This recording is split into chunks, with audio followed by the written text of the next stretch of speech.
Tens of thousands of years ago, primitive people brought fire into caves. This was the first technology.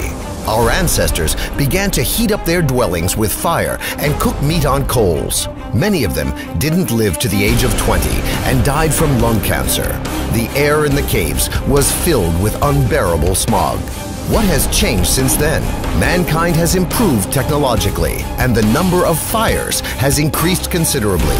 These fires now burn in car engines, diesel locomotives, motor ships, and airplanes, in heating furnaces, in atomic power stations, in boiler rooms, and in factories. A number of the harmful and poisonous elements in emissions have become considerably more abundant in comparison to those primitive fires. Thanks to surface and air transportation, we are breathing air, drinking water, and eating food products that contain a bit less than half of the components of the periodic table of elements: nitric oxide, carbon, sulfur, aldehyde, benzopyrene, soot, mercury, arsenic, lead, chlorine, polynuclear hydrocarbon, and radioactive isotopes. The list of these scary names can go on forever. It is precisely this atmospheric cocktail that we get whenever we go to the park to breathe the fresh air. The increasing number of motor vehicles has caused the concentration of these harmful substances to become lethal. There's also no point in forgetting about aviation. Each launch of a heavy rocket, as well as every flight of a multi-engined aircraft, creates a hole in the ozone layer that is comparable in size with the area of a European country. By the end of the century, transportation will have the capability of killing more than 150 million people in accidents and disasters and causing over 1.5 billion people to become invalids and cripples. How to avoid making this monstrous sacrifice? How to keep our planet green and not ash gray? Ride horses? Walk? Hey, Marty McFly, could you lend us, the planet's current inhabitants, 7 billion hoverboards from your past future? Indeed, effective transport has already been developed by the scientist Anatolijaus Junickio. This genius of an engineer invented the ideal transport in every sense of the word. It's called the Rail Skyway.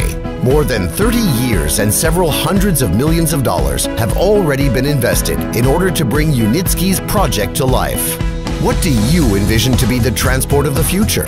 Just imagine a lightweight train or a sports car with steel wheels, which is situated on open-work elevated rails. Inside the rails, tensioned wires are stretched with the strength of hundreds of tons.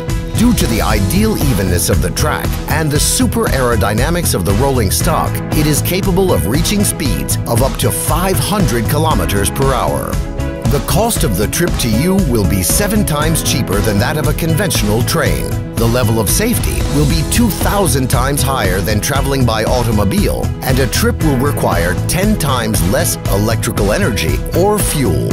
And that's not the whole story. The tensioned wire rails are mounted onto lightweight but exceptionally durable supports that make it possible to save the layer of fertile soil, which is currently located under highways and railways, from destruction, an area 4 times greater in size than the total territory of Great Britain. This soil will remain alive, it will breathe, and the green plants growing on it will produce sufficient oxygen for billions of people to breathe. In order to implement this form of transport all around the world, it must be compared with equivalent amounts that have already been spent, which today is approximately the same cost as 2 or 3 football players or 1 or 2 paintings by not even the most famous of impressionists. And it is possible to make this a reality with only public funding.